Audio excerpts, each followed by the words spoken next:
Governo Timor-Leste no Singapura se realiza seminário ida ia fulang maio tinangne hodi halibur investidor sira nebe atu investe ia Timor-Leste.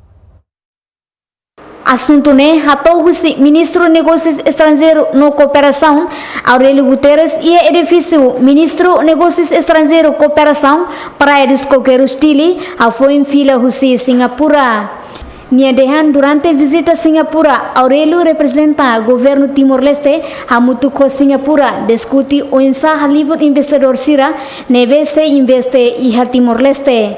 Iha encontro governo Husina Sanrua iha ona plano atu realiza seminário ida nebe koleko naba assunto Resultado ida fala husi Singapura, husi para Timor-Leste e também prepara e tem programa ida liu programa formação no capacitação para Timor-Leste liu setor função pública nia para ita haruka ba halo formação em Singapura.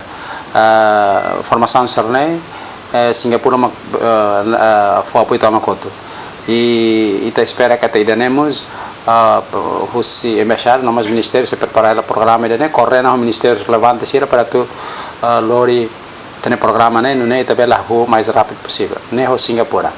Tuir plano seminário se realiza iha Singapura ia fulan maio tinang participa iha seminário primeiro-ministro Singapura no primeiro-ministro Timor-Leste.